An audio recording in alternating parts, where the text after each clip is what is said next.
Bienvenidos a El Reloj de Dios. Las noticias actuales con el enfoque bíblico que muestra nuestro tiempo y ubicación. El enfrentamiento entre palestinos y la policía israelí en la explanada de las mezquitas. A medida que la guerra continúa, el número de personas que huyen. Hola, bienvenidos al Reloj de Dios. Tenemos una nueva oportunidad de acercarnos a ustedes y hablar de temas escatológicos, los 7 escenarios que la Biblia nos presenta, y los hacemos con la presencia del apóstol Sergio Enríquez, a quien le damos la bienvenida y el saludo cordial. Apóstol, una muy bonita recepción de parte de todo el público de poder acercarse a usted y preguntar. Sí, muchas gracias. Gracias, Celcita, y también gracias a todos ustedes que nos han escrito. Tenemos varias preguntas. Realmente yo les ofrecí que las íbamos a responder, pero evaluándolas creo que vamos a tener que hacerlo dentro de la iglesia, porque algunas de esas preguntas se necesita estar frente a frente. Va a ser un culto extra, tal vez, algo para poderlas responder. Y quizá aquí vamos a seguir con la misma temática que hemos venido desarrollando ahora. Pero gracias por su respuesta abrumadora. Y nos encanta, porque eso quiere decir que estamos llegando hasta ustedes y que obviamente estamos todos involucrados en conocer más de la palabra de Dios y evaluar los escenarios que se presentan. A propósito, hoy el tema que nos ocupa es la inflación. Tenemos una noticia que nos da el pie de imprenta para iniciar con todo el tema que hoy vamos a tratar.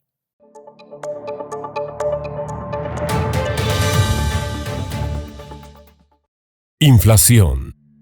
Varios conflictos alrededor del mundo han impactado la dinámica entre países, gobiernos e industrias internacionales. Algunas de estas situaciones se han presentado como las causas del cambio climático, las guerras, siendo la más reciente entre Ucrania y Rusia. Muchos expertos y analistas han pronosticado ciertos cambios en la estabilidad dentro de la economía y bienestar mundial. La inflación es un fenómeno que afecta directamente a la población en el alza de los precios en los consumos diarios. Venezuela es el país con mayor inflación este año. Se teme que podría alcanzar un 500%. Sudán sería la segunda economía más afectada, con una tasa de más de 245%, seguida por Zimbabue con un 86.7%, Turquía con 60.5%, Yemen con 59.7% y Argentina con un 51.7%. A Rusia, a causa de la guerra, podría llegar a un 21.3% de inflación en 2022, una de las más altas del mundo. En Estados Unidos, los precios podrían aumentar un promedio de 7.7% este año, casi el doble del año pasado. Europa. El presidente de Francia, Emmanuel Macron, advirtió: en el fondo, estamos viviendo el fin de la abundancia, el de la liquidez sin coste, el de los productos y tecnologías que nos parecían perpetuamente disponibles y la ruptura de las cadenas de valor. Tendremos arreglos que hacer, expuso en rueda de prensa. Europa se enfrenta a crisis energética, interrupciones en la cadena de suministros, racionamiento de gas, colapso industrial, cierre de empresas, oleada de despidos, desabastecimiento y protestas sociales, por lo que estima que la inflación en este continente llegará a un 10%. España ya se sitúa en 10.5%, luego que el precio del gas se disparara en un 265%, mientras la inflación alemana, Reino Unido y España alcanzan cifras de inflación que no se veían desde el invierno de 1973 a 1974. Europa está viviendo el efecto boomerang por las sanciones que impuso a Rusia. Todo esto ha provocado una oleada de protestas en Austria, la República Checa, Italia, Alemania, Francia y una lucha política interna entre partidos políticos. Bien, acabamos de ver las noticias acerca de la inflación, y lo que más llama la atención, entre tantas cosas, apóstol, es cuando Emmanuel Macron dice que estamos viendo que ya lo que antes era fácil obtener no lo es, y lo que preocupa es que los países poderosos como Francia y del viejo continente se están viendo vulnerables. ¿Qué podría pasar con países como el nuestro, del tercer mundo? Sí, yo creo que nadie va a quedar exento, incluso ellos. Al final de cuentas, nosotros estamos acostumbrados, por decirlo así, a tener poco. Ellos no están acostumbrados a eso. Sí. Nosotros aquí estamos acostumbrados a decir, en lugar de se fue el agua o se fue la luz, vino el agua o vino la luz, ¿verdad? Como de sorpresa. Sí. Qué bueno que Entonces, de alguna manera estamos más acostumbrados a lo difícil, ¿verdad? Y Dios nos ha bendecido de todas maneras. El problema es que ellos no, y sus climas no se los permiten tampoco, ¿verdad? En la mayoría de los países del primer mundo hay una alta tasa de obesidad y eso quiere decir que hay una sobreabundancia. Vemos en lugares, por ejemplo, como Las Vegas, y no solamente Las Vegas, Atlantic City y otras ciudades que tenemos cercanas relativamente, no tan lejanas como las europeas, que hay un desperdicio bárbaro de comida. La inflación está descrita como uno de los jinetes que va cabalgando en los famosos 4 jinetes del Apocalipsis descritos en Apocalipsis 6. El primer jinete es un blanco, que es de una falsa paz, una paz obligatoria que han venido poniendo las grandes potencias, pero que no hay paz, ¿verdad? Porque no hay paz para el impío. Nosotros mismos aquí en Guatemala firmamos la paz, pero no hay paz. En El Salvador firmaron la paz y después de la paz tuvieron muchos más muertos por la conducta social de dicho país y el surgimiento de maras y toda esa cuestión. Más muertos que en la guerra en El Salvador. O sea, pero se firmó la paz. Esa paz aparece en Apocalipsis capítulo 6, versículo 1. Luego viene el caballo rojo. Ese trae guerras y todo lo demás. Pero el negro, que es el número 3, lleva una balanza como arma. Esa balanza en la Biblia, en el griego, es un zugos. Ese zugos se puede traducir como balanza, pero también se puede traducir como yugo. Y lo que dice que hace ese jinete es que encarece todo. Y solo le dan una orden que no toque ni el aceite ni el vino. Pero todo lo demás lo destruye. Habla del trigo, habla de la cebada, que por cierto se fueron los precios hasta arriba con esta guerra de Ucrania. Entonces la inflación es una sombra dantesca sobre la humanidad indiscriminadamente. Nosotros lo vemos cercano en Estados Unidos. Los mismos hermanos nuestros inmigrantes que han ido y vivieron allá por mucho tiempo y algunos han vivido tiempos de alguna prosperidad, ellos mismos lo reportan. Jamás habían pagado $5.50, $6 por litro de gasolina en California. Se dice que de California han escapado 1,5 millones de californianos, algunos para Texas y algunos se fueron a vivir a México, incluso después de la pandemia. O sea, están huyendo por la inflación. Esa inflación ha traído como consecuencia, pues real, que está cercana, incluso el hecho de que aquella sociedad que se distinguía por tener un carro nuevo cada determinado número de años, ahora ya no lo pueden tener, y los que logran tener un carro nuevo se tienen que esperar a veces hasta 6 meses para que se los entreguen. Los dealers no tienen la facilidad que antes tenían. Bueno, eso nosotros lo hemos visto, no es que las noticias lo digan, lo hemos visto en los viajes apostólicos que hacemos, porque tenemos un poco más de 100 iglesias en la Unión Americana, y nos damos cuenta y palpamos eso.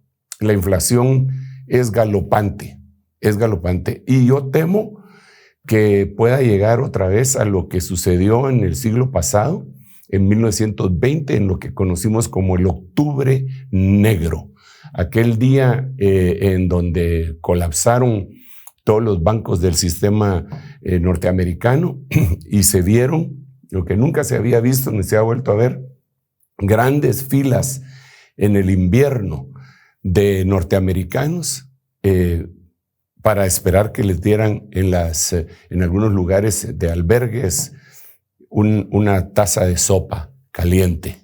Entonces, eso se ha dado. Y lo tremendo es que posterior a la inflación siempre se han dado guerras de las más espantosas. Todas las guerras son feas, desde luego. Pero una guerra como la Segunda Guerra Mundial vino después de la recesión económica de Estados Unidos y de Alemania. En Alemania se dice que algunas personas, para poder llevar a comprar algunas cosas, llevaban la cantidad de dinero, que ya no valía nada, hasta en carretillas. Alguien cuenta, yo no sé si, pero yo vi una foto en unas noticias, en una compilación de noticias que dice Noticias del siglo XX. Yo vi la fotografía en Alemania, una persona con esas carretillas de construcción y aquí llevando todo su dinero para ir a hacer compras. Wow. De ahí salen anécdotas que yo no sé si son verdaderas, ¿verdad? Pero dicen que uno de ellos que llevaba todo eso, cuando regresó, encontró todo el dinero que llevaba tirado y se habían robado la carretilla. Porque valía más la carretilla. Valía la carretilla. Entonces, en eso es en lo que estamos nosotros ahora. Y yo sí creo que hay una inflación producto de una maldición que viene y que Dios permite para que la gente abra sus ojos. Desafortunadamente también la Biblia nos relata a nosotros que las personas la prueba no las cambia.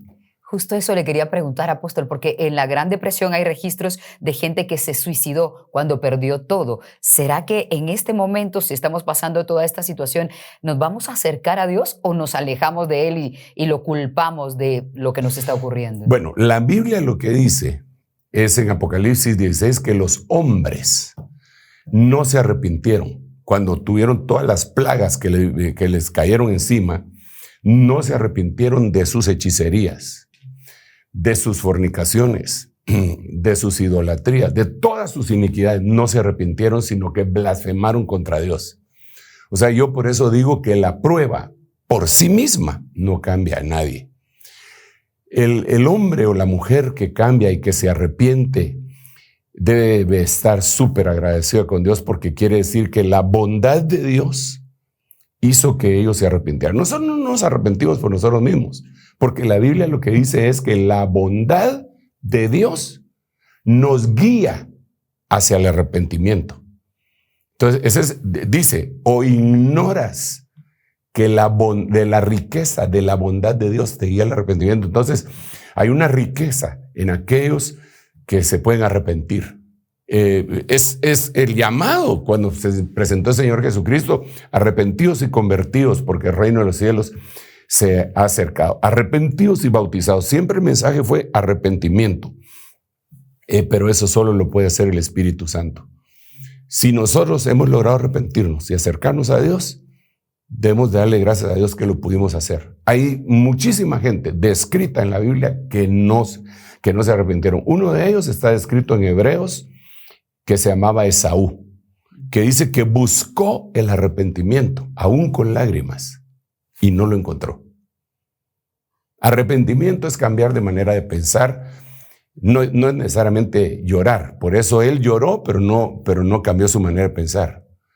Entonces, yo le digo a mis hermanos que nos están escuchando, si ustedes y yo hemos tenido la capacidad de arrepentirnos, de analizar nuestra vida y saber que no lo estamos haciendo bien, y llegar delante de Dios con un corazón contrito y humillado, démosle gracias a Dios, porque eso quiere decir que la bondad de Él nos está alcanzando. Cuando te das cuenta que le hiciste mal. Pero yo veo a veces en las noticias a gente que les preguntan, incluso a artistas, ¿y usted no se arrepiente? Yo no me arrepiento de nada, dice. Todo lo que he hecho no me arrepiento. No los alcanzó la bondad de Dios, ¿verdad? No han aprendido mucho. Yo me arrepiento de todo. Claro, hay tantas cosas de las que nos arrepentimos. Apóstol, y regresando al tema del hambre, ¿será que el hambre es uno de los escenarios escatológicos que nos está mostrando el fin de los tiempos? El hambre que ya se está viviendo, provocado por las guerras, la escasez, la falta de provisión, por todo lo que sucede en Europa, ¿será parte de eso? Lo que tenemos que ver, y otra vez vamos al parámetro bíblico, es que en la Biblia se mencionan 13 hambres. No quiere decir que solamente en la línea de tiempo que empezó desde Adán hasta nuestros días solo ha habido 13 hambrunas. No, pero 13 hambres están reportadas en la Biblia. La primera que está reportada es en el tiempo de Abraham, la segunda en el tiempo de Isaac, la tercera en el tiempo de Jacob, la cuarta en el tiempo de José, José estando en Egipto. Y así vemos muchas más hambres, ¿verdad? Que vinieron sobre la tierra generalmente como juicios, pero que Dios siempre, siempre, siempre le dio de comer a los suyos.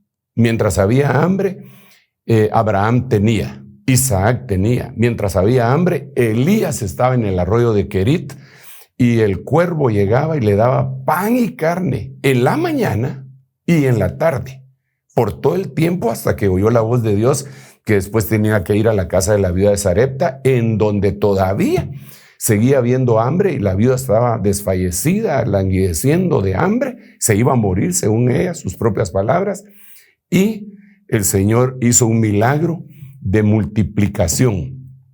Eso fue extraordinario. Entonces, en todas las hambres que están reportadas en la Biblia, siempre Dios ha ayudado a alguien, pero todas esas hambres señalan al tiempo final. ¿Por qué razón? Porque el Señor dijo que en el último tiempo iban a haber terremotos, que iba a haber tal cosa, que iba a haber de todo lo que ya sabemos, las señales de los 7 escenarios, y dentro de ellas dijo hambres en diferentes lugares de la tierra. Entonces, eso es indiscutible. La hambruna que hay, porque hay hambruna, el hecho que nosotros estemos bien maiciados no quiere decir que otros no estén pasando momentos bien delicados, ¿verdad? En hambre. Entre paréntesis, una de las hambres que aparece está en Lucas capítulo 15, en donde el hijo pródigo se va de la casa del padre y cuando se le termina su herencia, que se malgastó, dice que en ese momento empezó un hambre sobre la faz de la tierra, donde él habitaba. Y entonces las cosas se pusieron delicadas. Yo creo que el hijo pródigo está representando, en ese caso, pues, bajo la perspectiva escatológica, a hermanos que se han ido al mundo y que el hambre que habrá de venir los va a hacer reflexionar, porque esos no van a blasfemar contra Dios, sino que ellos van a volver en sí y van a decir: he pecado contra mi Padre y contra Dios, ya no soy digno de ser llamado su hijo y voy a regresar a la casa. Pero el hambre es importante. Por supuesto, y lo estamos viendo. Apóstol, y ahora usted mencionó que habrá también terremotos, y podemos mencionar lo que acaba de pasar aquí a la vecindad nuestra. En México, terremotos, se reporta otro terremoto también en una de las islas. En China se reportan terremotos. Todo esto podría ser algo que simplemente está ocurriendo por cambio climático, por placas tectónicas, o realmente podemos concatenar los hechos y encontrarlo como un escenario escatológico. Yo recuerdo, Elcita, que cuando el Señor permitió que yo me reconciliara, estaba atravesando por aquel momento del terremoto de Guatemala, en donde muchos de ustedes no habían nacido. En el 76. De nuevo, en el 76. Y aquello impactó mucho mi corazón, porque yo leía la Biblia, no, yo era cristiano, pero cristianoide, pero leía la Biblia, y entonces ahí decía que iban a haber terremotos. Eso hizo que al final de cuentas me acercara más al Señor. Entonces yo llegaba a evangelizar a mi papá, y en base al terremoto le decía: papá, mire, aquí dice que hay terremotos y mire el terremoto. Mi papá al final del tiempo aceptó a Cristo, pero en esos días me decía: mijo, no seas ingenuo, terremotos siempre ha habido. Y es cierto. Y me dejaba sin argumentos porque yo no había investigado. Conforme ha pasado el tiempo, he investigado.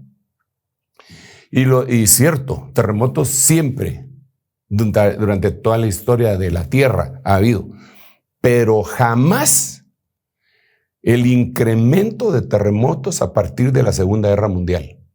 Ahora miremos qué es lo que pasó alrededor de la Segunda Guerra Mundial, que empezó, prácticamente fueron 7 años de guerra, si ponemos desde el momento en que Hitler decidió empezar a invadir, aunque sin declaratoria de guerra de parte de los aliados.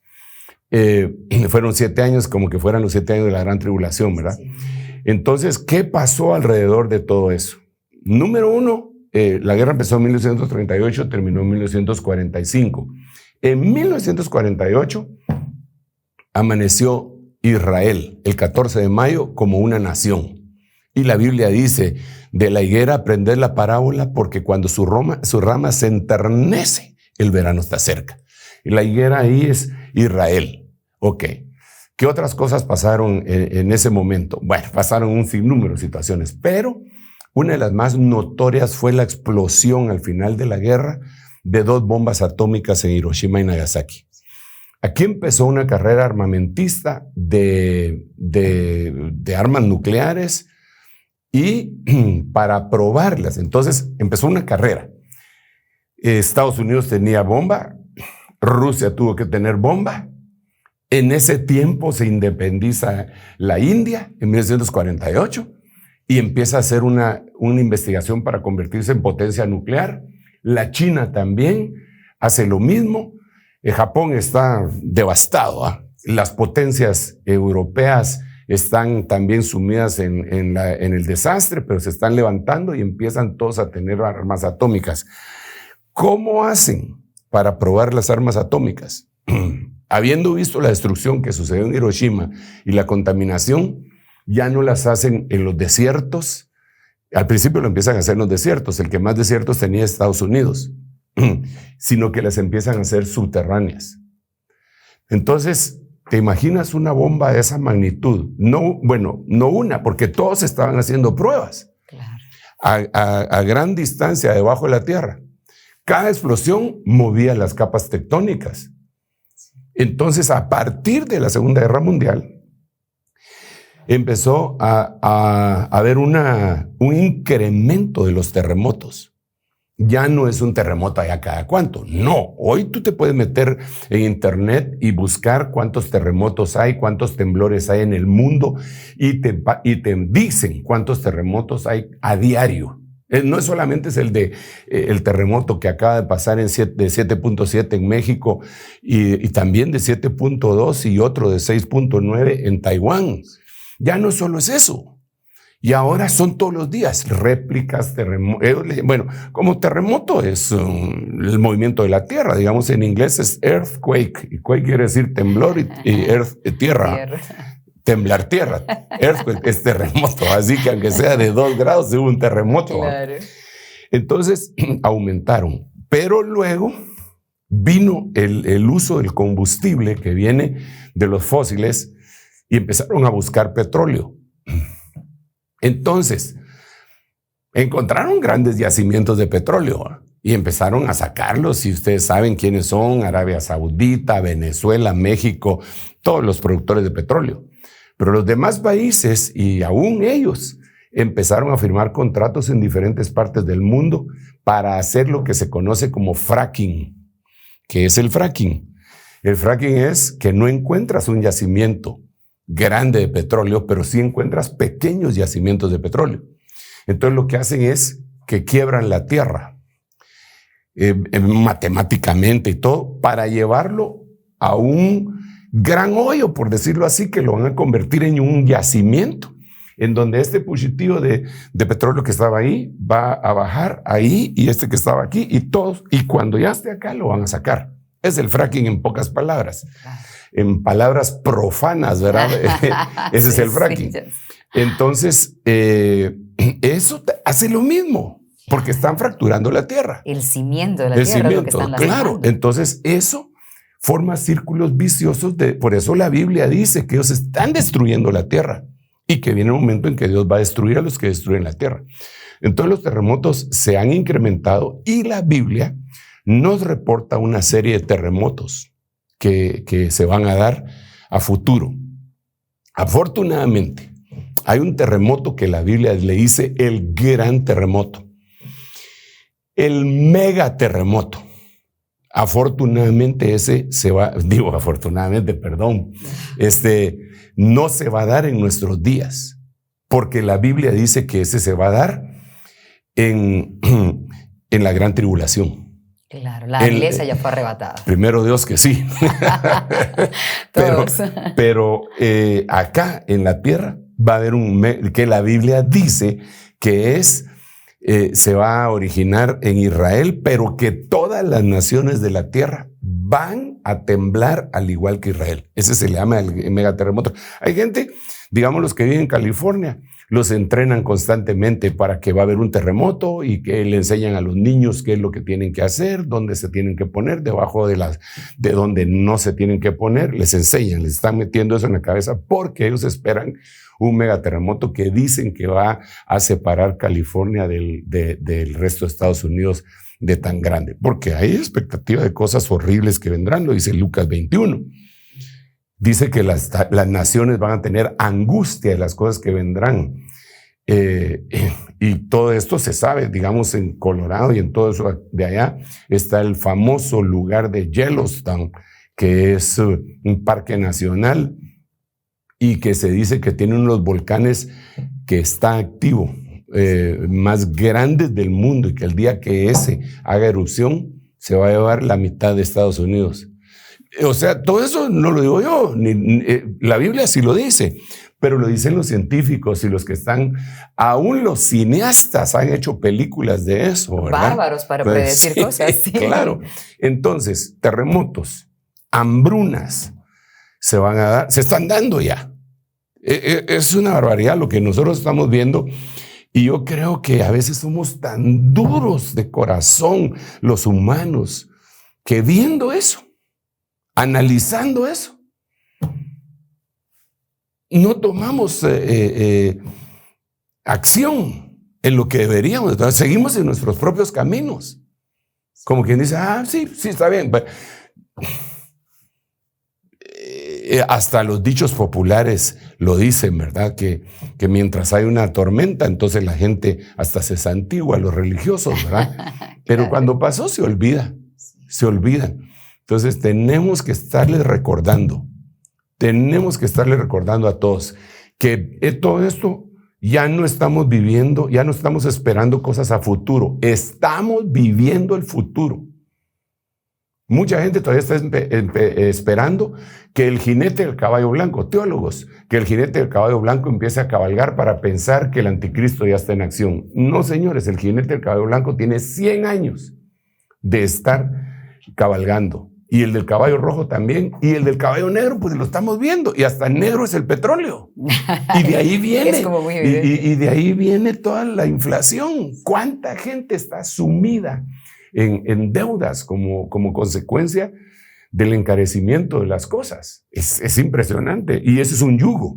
Es el yugo de las deudas. Y sugos. Se recuerde que ese caballo lleva un jinete y el jinete lleva un arma, y el arma es un sugos. El sugos es yugo, y el yugo, la mayoría de gente tienen deudas, están metidos en deudas por X o Y razón. Quisieron comprar una casa que estaba fuera de su alcance, un carro que estaba fuera de su alcance, quieren vestirse a la moda ridícula y para eso se endeudan. Entonces están metidos en deudas. Todo el mundo está metido en deudas. Es más, hay una filosofía que dice que si no debes nada, no eres nadie.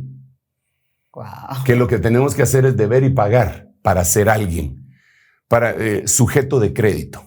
Sí. Entonces, si no soy sujeto de crédito, no soy nadie. Y bombardean. ¿Por qué pagas al contado? Es ridículo pagar al contado. Ahora ya no. Ahora puedes pagar electrónicamente. Está bien si ese pago electrónico fuera sin endeudarte. Pero la mayoría de la gente solo pone la tarjeta ahora. Desde la pandemia ya ni siquiera la entrega, sino que solo la pone así, pling. Y ese pling resultó en un aumento de las olas de la deuda que ya la llevaban aquí y ahora es hasta acá. Así está el mundo. Absolutamente de acuerdo. Apóstol, vamos a hacer una pausa, pero cuando regresemos hablando de la inflación también, vamos a retomar una noticia que nos está diciendo algo que usted mencionó en uno de nuestros primeros programas acerca de que nos estamos consumiendo todo el producto que la tierra produce para el año, pero mucho antes de que ese año termine, y justamente en este año tocó en julio. Les contaremos de esa noticia y cómo evaluar este tema de manera bíblica. Ya volvemos. En un momento regresamos con El Reloj de Dios. Estamos de vuelta con El Reloj de Dios. Estamos de regreso en el reloj de Dios y hoy estamos hablando de la inflación y lo que esto está repercutiendo en todo el mundo, pero entre otras cosas también hablamos de lo que provoca escasez y hambruna. Esta noticia nos pone en contexto.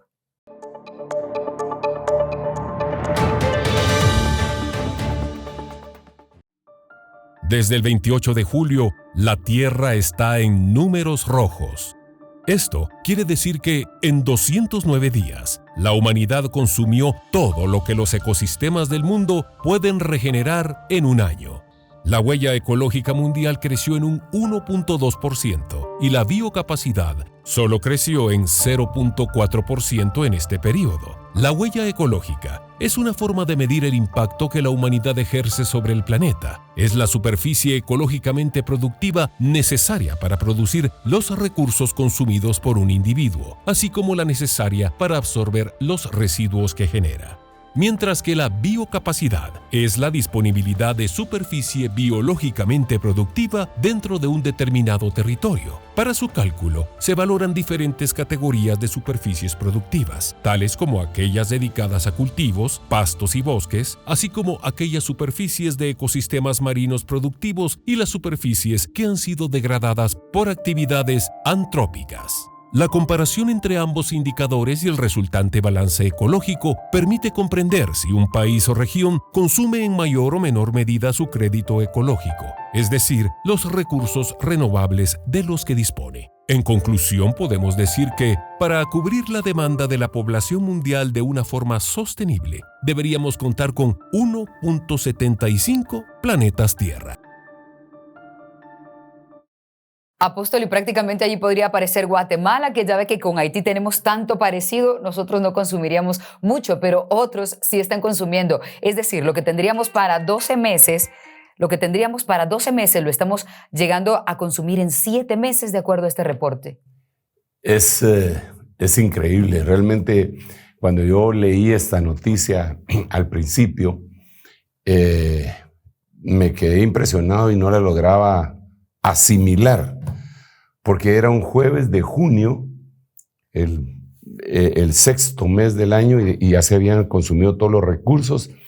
Y yo decía, pero si ya se consumieron todos los recursos, ¿por qué seguimos comiendo? Pero luego entendí, para hacer una homologación, es más o menos como que si yo tuviera efectivo y me lo acabo. Y entonces ahora, para poder seguir consumiendo, saco mi tarjeta de crédito y voy a vivir de tarjetazos. Eso es lo que le está pasando, en otras palabras, al planeta. Se acabó todo el recurso que la Tierra puede hacer en un año para sostener al mundo, y ahora nos estamos gastando ya lo del año 2023. Este déficit, creo que tenemos una imagen.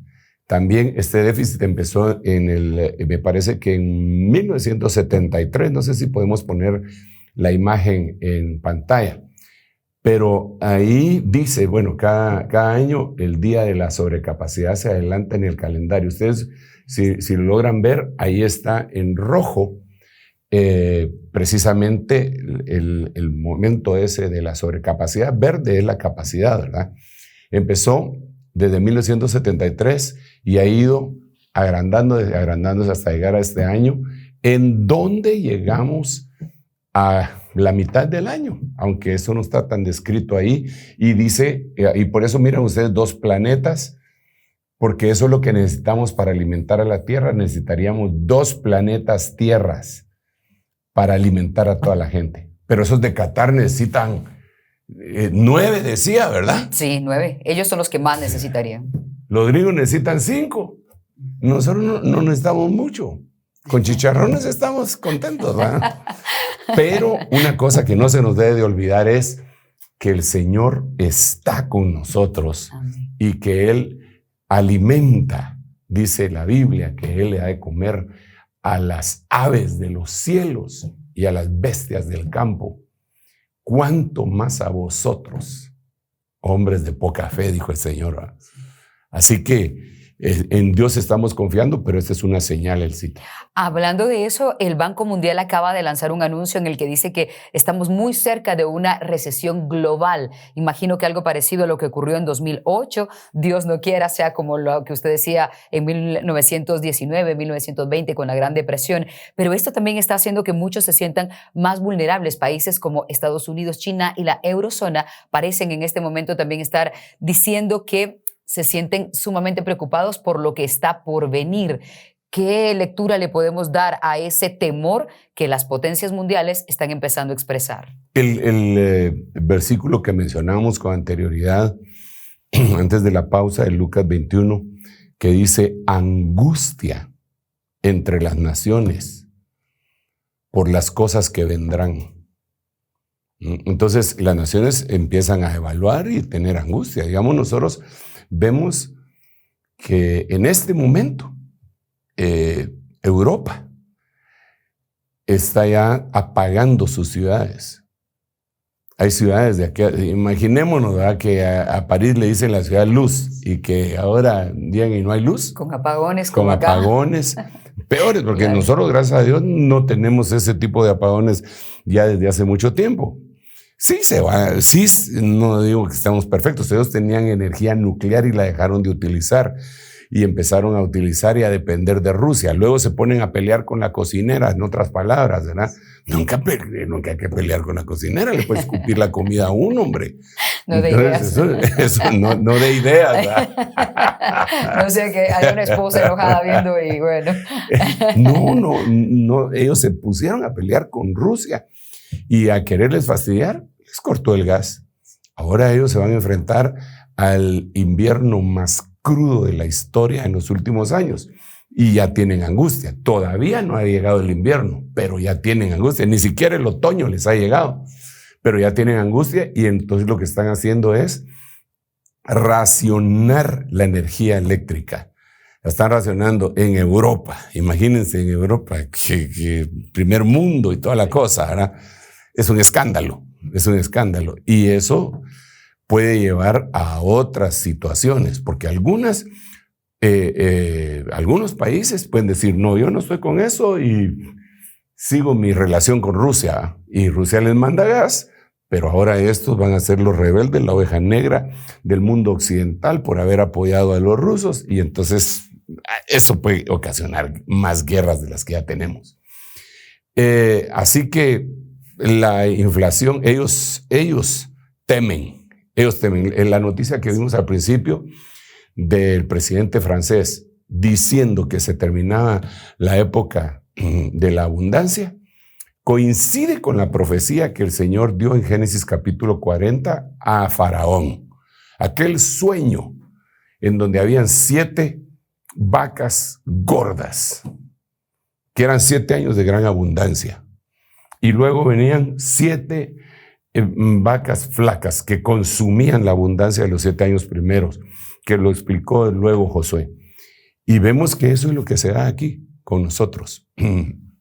Es interesante, muy interesante el cita. Esto no lo podemos dejar de ver como cristianos, que en ese sueño profético afecta hasta nuestro tiempo. Y lo primero que fue afectado fue la comida de origen animal en el sueño, porque primero fueron las vacas. Lo segundo que fueron afectados fue la comida de origen vegetal, porque fueron las espigas de trigo. Entonces, cuando vemos hasta nuestros días, lo primero que ha sido afectado es el consumo de la comida animal. Es decir, ahora se está diciendo que ya hay carne sintética. Sí. Porque el mundo tiene que ver, ellos tienen que ver cómo alimentan a todos los esclavos, ¿verdad? Entonces están haciendo carne sintética. Es interesantísimo y eso ya no lo siguieron cubriendo los medios de información mundial. Pero vino hace años un mal que se llamaba el mal de las vacas locas. El mal de las vacas locas. Así se llamó. Y eso ya no lo volvimos a oír. Pero ¿de qué se trataba aquello? Se trataba de que para que las vacas fueran más productivas, el ganado vacuno fuera más productivo, ya no lo alimentaban como tradicionalmente se alimenta en nuestros países, sino que les empezaron a dar concentrado. Y aparte de ese concentrado, pues el de alimento tradicional. ¿De dónde venía el concentrado? Ok, el concentrado venía, sacrificaban una vaca, la piel de la vaca pues sirve para un montón de cosas, zapatos, chumpas de cuero, un montón de cosas. Se aprovechaba todo, la carne, todo. Ahora, lo que no se aprovechaba, lo molían y lo convertían en concentrado. Entonces, las vacas estaban comiendo vacas. El sueño de Faraón fue que las vacas se comían a las vacas. O sea, es tan simbólico, tan preciso, matemático y puntual, que uno se queda asombrado. Bueno, entonces eso lo pararon. La noticia la pararon. Pero nosotros seguimos comiendo. Y eso trae como consecuencia. ¿Por qué era el problema? Porque había una contienda dentro de los que saben, los científicos, si ese mal podía pasar a la humanidad. Esa enfermedad, porque era una enfermedad que les daba a las vacas y por eso se ponían como locas. Y por eso le decían el mal de las vacas locas, de comer. Era una especie de canibalismo, pues. Entonces, la pregunta era, si esa carne que nosotros estábamos consumiendo nos podía trasladar la enfermedad a nosotros los humanos. Y se apagó la noticia. ¿Por qué se apagó? ¿No se supo el resultado? No se supo. Decían que no, otros decían que sí. Pero ¿por qué tantas enfermedades emergentes? Porque ahora hay enfermedades que nunca se conocieron antes de las fechas que estamos diciendo y que empezaron a darse. ¿Por qué el aumento de enfermedades mentales que Señor, claro que lo había dicho en Deuteronomio 28, que como castigo podían venir sobre la humanidad? Pero esto se ha incrementado. Ok. Se paró eso. Pero vinieron la gripe aviar, la fiebre porcina y todo. No, pero me refiero a enfermedades de alimento, de animales. De reses. Exacto. Pero ahora ya eran pollos, ahora ya no eran solamente las vacas, ahora ya eran los cochinitos. Ahora, entonces, eso ahí está. Eso está en pausa. Ahora viene, como en el sueño, primero estaban las vacas y después estaban los vegetales. Ahora vienen los vegetales. Y nosotros tenemos un serio problema con la comida vegetal. Parece que nadie se da cuenta, pero tenemos un serio problema porque la comida vegetal, por eso es que hay una lucha entre lo orgánico y lo que no lo es, ¿verdad? Y ponen ahí, esta comida es orgánica, fue cosechado en tal y tal forma. Pero ¿qué me da a mí la pauta para creer que de veras fue cosechado de esa manera? Entonces, ahí entra la industria alimenticia, en las dos cosas. Y la industria alimenticia empieza a hacer ingeniería genética del trigo y se empiezan a adueñar de las semillas, empiezan a hacer ingeniería genética de todos los vegetales y a guardar la semilla para poderlas vender como dueños que son ellos, ¿verdad? Y tener sus derechos esos de creación y todo. Entonces ahora tenemos el hambre que viene como consecuencia de las cosas vegetales. Una Rusia que no está trasladando su trigo, Ucrania tampoco. Es una locura. La India, que es un gran productor, dice, como hay escasez, me quedo con esto para mi pueblo. China también, no les voy a dar a nadie más. Hay una hambruna. De hecho, le quería preguntar, ¿no cree usted que esas potencias, vamos a Estados Unidos, sí están haciendo reservas de las que la mayoría desconocemos, los medios de comunicación no saben, para tratar de alimentar a su gente? En todo. Estados Unidos siempre hace reservas en todo. Digamos, Estados Unidos es uno de los mayores productores de petróleo, o mejor dicho, no productores, sino que tienen mayores reservas de petróleo, pero no se las gastan. Ellos se gastan el petróleo de otros. Y lo compran, ¿verdad? Porque ellos tenían petrodólares. Entonces se quedan en reserva. Digamos, este año, cuando el petróleo se volvió tan caro como consecuencia de la guerra en Rusia-Ucrania, hay una reserva que los presidentes de Estados Unidos la abren solamente en un caso de mucha emergencia. Si Estados Unidos entra en una guerra que le va a consumir muchos recursos, esa es una de las razones por las que pueden abrir esa reserva. Este año 2022 abrieron esa reserva para bajar los precios del petróleo, porque eso estaba trayendo más abajo la imagen del actual presidente de los Estados Unidos, porque iba muy alto. Entonces él dijo, abran eso para que medio baje, si no, estos me van a bajar a sombrerazos de aquí, ¿verdad? Entonces, claro. Oye, y ahora, apóstol, hablando de todo esto, por supuesto que como cristianos nos preguntamos, está bien, podemos ver que estas son las noticias. Ahora, ¿cómo nos preparamos o cómo escapamos a eso? Sí, ahí sería, hermano Sergio, fíjese que yo tengo mi terrenito. ¿Usted qué me recomienda que le siembre a ese terrenito? Algo así. Mire, yo no tengo ese conocimiento. Ahí le tendríamos que preguntar a un ingeniero agrónomo qué es lo que más puede rendir en su terreno. Pero sí soy cristiano y leo más, soy estudiante de la Biblia. Y le podría decir lo siguiente, nos podemos nosotros proteger. Dice la Biblia, en la mañana siembra tu semilla y por la tarde no dejes descansar tu mano. Porque no sabes qué es lo mejor, si lo primero o lo segundo, y no sabes el mal que vendrá sobre la tierra. Entonces, ¿qué nos está diciendo?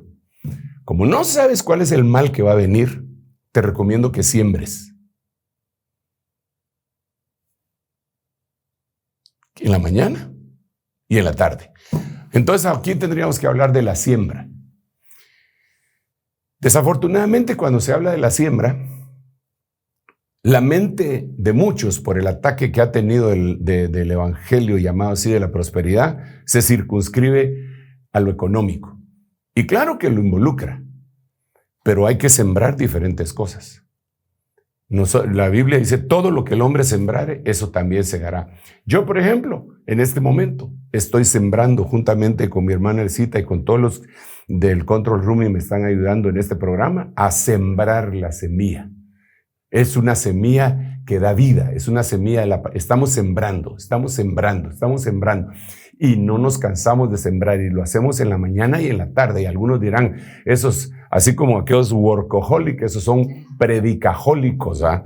Si usted quiere. Pero lo que somos, estamos sembrando en la mañana y en la tarde. Porque lo que viene en el día malo, eso nos va a ayudar. Sin embargo, también es importante que anotemos que sí se refiere a lo material también. Porque en el mismo libro de Eclesiastés, que es el versículo donde acabo de mencionarle, dice lo siguiente, echa tu pan sobre las aguas, porque después de mucho tiempo volverá a ti. Ahora, esto lo tenemos que ver en el contexto bíblico. La Biblia dice que Dios da semilla al que siembra. ¿Ok? Por la mañana siembra tu semilla y por la tarde no dejes descansar tu mano. Dios da semilla al que siembra y pan al que come. Pero ahora Eclesiastés dice, ese pan que te dieron para comértelo, échalo sobre las aguas. ¡Wow! ¡Qué tremendo! Porque entonces esto lo tenemos que ver con el contexto bíblico. Todo esto que estoy diciendo tiene que ser un contexto bíblico. Entonces dice que hay que partir el pan con el hambriento. Entonces, una de las formas de echar el pan sobre las aguas es partir el pan y darle al hambriento. Esto se puede tomar de una manera literal y se puede tomar de una manera espiritual, pan como palabra, pero pan como alimento que llena la panza, ¿eh? Entonces, echa tu pan sobre las aguas. Otra, bienaventurado el que piensa en el pobre, en el día malo. Es el día malo. Eso que estamos hablando es el día malo. En el día malo lo ayudará Jehová. Otra cosa que la gente tal vez lo ha considerado como un versículo casi trillado, pero no podríamos decir eso de ningún versículo de la Biblia si es palabra de Dios. Es Malaquías capítulo 3, que dice: traed los diezmos a Befolí, y hay alimento en mi casa, y probadme en esto, dice el Señor, si no os abriré las ventanas de los cielos, y derramaré abundancia sobre vosotros hasta que sobreabunde. En el original dice: hasta que no haya un cuarto suficientemente grande para contener toda la bendición que te voy a dar. Y después dice: reprenderé al devorador por vosotros. Y el Señor dice: pruébenme en esto. Entonces, por lo menos les di unas 4 o 5 estrategias para enfrentarse al día malo. Y otra más. Dice la Biblia: hay quien reparte y le es añadido más. Hay quien retiene más de lo que es justo y viene solo a la miseria. Entonces hay que aprender a repartir. ¿Cómo es repartir? Dice el Salmo y lo repite Romanos. Dice: repartió, dio a los pobres, su justicia permanece para siempre. ¿Qué es lo que la mayoría de la gente lee o piensa? Repartió a los pobres. No, ahí dice repartió. Punto, o punto y coma, o coma. Y después dice: dio a los pobres. Entonces primero hay que repartir y después hay que dar a los pobres. ¿Cómo se reparte? Hay que hacer un presupuesto. Y en el presupuesto que hacían los hebreos, primero lo que correspondía a la casa del Señor, llevaban las primicias. Después llevaban la cosecha a su propia casa. Y después tenían una cosa que se llamaba rebusco, que era para los pobres. Repartir. El que reparte es aquel que sabe administrar. Sabe lo que le corresponde a la casa del Señor. Sabe que él, el diezmo, el 10% de sus ingresos lo va a dar y va a dar ofrendas. Sabe que tiene que hacer un presupuesto familiar y qué es lo más importante y prioritario para poder llevarlo a cabo. Primero lo interno y después lo externo, porque el apóstol Pablo dice que estando contento con tener que comer interno y que vestir, estemos contentos con eso. Entonces, primero lo interno y después lo externo. ¿Qué es lo interno? Alimentar bien a nuestros hijos, educar bien a nuestros hijos. Esto, claro que les vamos a comprar ropa, pero ¿por qué razón te vas a ir a comprar ropa de marca si estás gastando en lo interno? Vete a Pakistán, ¿verdad? Y ahí compras. Sí, hay ropa nueva también ahí. Ahora, si tienes sobreabundancia, pues está bien, ve y compras en una boutique X, Y o Z. Pero hay que dar la prioridad. La educación y todo es interno. La salud es interno. Porque hay gente que no invierte en la educación. Patalea y pelea y no invierte en la educación. Entonces, no aprenden a repartir. Es bien importante, es un tema apasionante, largo, pero bueno, esos serían algunos de los consejos que les podríamos dar a los hermanos, ¿verdad? Excelente, apóstol. Y con eso vamos a ir terminar, pero antes, solo para quien no está tan familiarizado, ¿nos podría decir usted qué es Pakistán? Solo para que todos estemos en sintonía. Las vacas. Ahí lo tienen. Con eso llegamos al final de nuestro programa El Reloj de Dios. Les recordamos, envíen sus preguntas y estén atentos a las redes sociales para saber cuándo vamos a tener ese programa en vivo con el apóstol Sergio Enríquez desde la iglesia, contestando las preguntas que ya nos han hecho llegar. Apóstol, y los saludos siguen llegando, así que yo le doy el espacio para que se despida. Pues muchas gracias, Elcita, muchas gracias, hermanos, por su paciencia para poder escuchar estos temas y conversarlos, y por su interés en las cosas del tiempo final. Sí, efectivamente, yo deseo con todo mi corazón un domingo, como el domingo es el programa, ¿verdad?